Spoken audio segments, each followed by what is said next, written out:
Welcome back to the channel, everyone. Today we're going to be tying a beadhead pheasant tail nymph. No wings on this one. If you want to see a pheasant tail nymph with wings on it, I'll link it in the iCard above. So this particular fly is very easy to tie. Very few materials, and without the wing case and the wings, it's one less extra step to make it that much easier, but it's still going to catch fish. So let's get right into it. The first thing that you want to do, obviously, get your bead secure on your hook. You want to go through the small part of the bead, come out the big end of the bead, and once you do that, just get that secured in your vise. Adjust this light some. Alright, that looks like it's gonna work there. So first thing you're gonna want to do, I always add some lead-free wire wrap. The other thing I like is keeping it spooled up in a bobbin. Just makes it a little easier to apply to the hook, and it's a little more convenient. If you got an extra bobbin laying around, I highly suggest that you leave one with some wire wrap. I'm going to trim that out. Then we're also going to trim off this tag end in the back. Alright, you want to get that pushed up, lock that bead in to the end of your hook. Next thing you're going to want to do is secure some thread right behind the lead-free wire wrap. I'm going to wrap down, get that tag end locked in. Once that tag end is locked in, snip that off. Then I'm going to wrap back up towards the wire wrap. Throw some wraps right in front of it. And you're going to want to make a little bit of a thread dim in here just to lock these wraps in so they don't slide on you. And then as a little bit of extra security, I like to go over the top of them at an angle and then come back at an angle too. And then from that point forward, just get a nice taper going in your body here. And then you can transfer your thread to the back of the fly. I like to use the barb of the hook as your stopping point. You can't really see it, but it's right around there is pretty much where the barb is. You don't want to go any further than that. It's just going to make it difficult, and you're probably going to break your thread off on the hook point. So use that as your stopping point. The next thing we're going to do is we're going to tie in your tail section. Usually for the tail section, I like around 8 fibers. So grab your fibers from your pheasant tail. And just like the one I tied with the wings, we're going to also tie this one in olive. One of my favorite colors to throw this pattern in. Alright, first things first, get these up and over. Small pinch wrap, loose wraps, do not cinch these down. And then once you get your tail section in with the loose wraps, you want to just pull them forward until you pretty much have your desired length and make sure they stay up on top. Usually I like to keep it a little bit shorter than the length of the hook.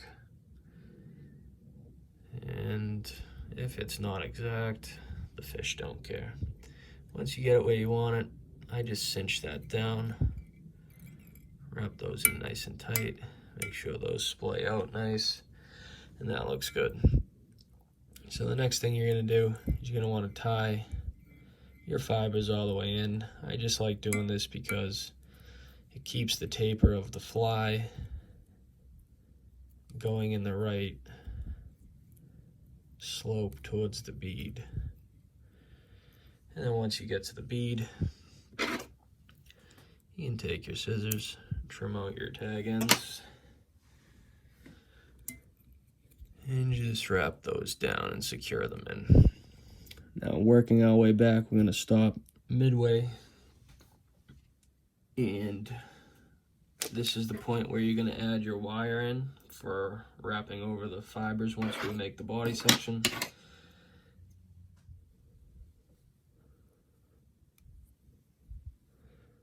Alright, So what I like to do to trap the wire in, just because it can be a pain sometimes to get in there, I always start the wire underneath the fly here.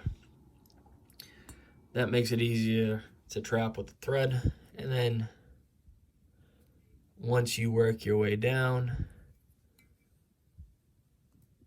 don't do that and pull the wire all the way out. Do that again, just trap in the wire, get that wrapped in. That wire is actually okay there, and we'll tie the wire all the way down and in, and then back down towards the end to your tail.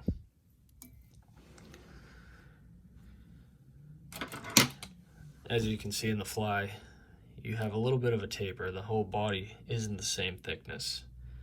So that's your end goal, is to achieve a little bit of a tapered body when you're tying most flies anyway. So now at this point, you're gonna take right around 8 or so fibers from your pheasant tail again. And on this part, try and keep your tips of the fibers as even as possible. This way when you tie them in, you catch them all at the same time. And again, I like putting the pheasant tail fibers underneath. Go loose wrap over the top. It's gonna catch them and trap them. A few more wraps, pull them to length, leave a little bit of tip to tie in, secure those at the tail, and then we're gonna tie those all the way in and work our way back up. I'm gonna fill in this little area that looked like a divot, and then we're gonna be good to go. So now what you're gonna wanna do is you're gonna wanna take your fibers and make some touching wraps up and over.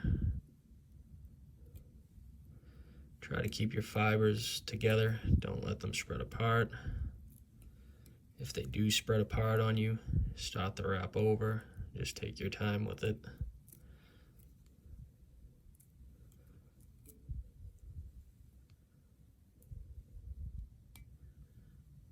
Alright, once you get to about there, and take your tying thread, go up and over the top, tie those in nice and tight.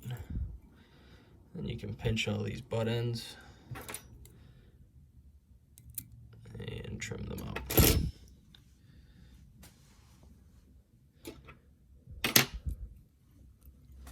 I nicked a fiber there. Try and tie that down and in. All right, now with your wire wrap, you're gonna want to go counterclockwise with it.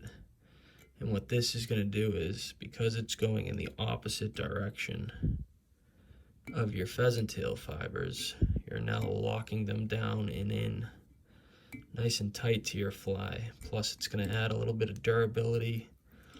If a fish tooth comes in and hits those delicate pheasant tail fibers, like the one that I hit with the scissor that instantly popped up, this wire is going to help keep those down and help your fly not fall apart. Once that wire is tied in, you can just give it a twirl and break it off. There's one fiber under here. We're going to give that a snip, get rid of that. All right, next thing you want to do, your last step to this fly, very simple fly to tie. You're going to take some Peacock herl. I usually use 3 fibers of it, that's usually enough. All right, once you have your fibers, I like to trim the tip off, make them all even, and advance my thread back, put the tips right under the bead, loose wrap once and loose wrap twice, pull these back some, and then tie them in nice and tight. Oops. With those ends of the fibers trimmed off and ready to go, and then tying them in tight, it's one less thing that you have to do on the vise and cut them off. Just makes it a little bit easier, and I prefer to do it that way. If you don't want to do it, you can make your ends longer, tie them in, and then trim it off after. Totally up to you. These first few wraps that you do on these flies, I do recommend going lightly with them just because these fibers are delicate. And then once you get going, you can cinch them down pretty good. And once you make a nice little thorax there, decent sized ball, you can tie it up and around, lock those in one more time. Oh, apologize for that. And then just as a little bit of added security, I like to pull them back and go one wrap in front. Once you do that, trim them off.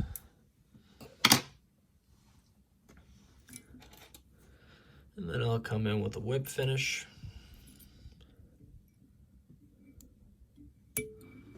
I usually like to do 2 just to give myself a little peace of mind. And that's going to be it. Pop your tying thread off. And there's your Beadhead pheasant tail nymph. Very simple pattern, very few materials. This was the first fly I tied when I first began fly tying, and start simple, work your way up. I hope this video helped some of you. If it did and you enjoyed it, please hit that like button, subscribe, turn on notifications for any future uploads, and I will see you guys in the next one.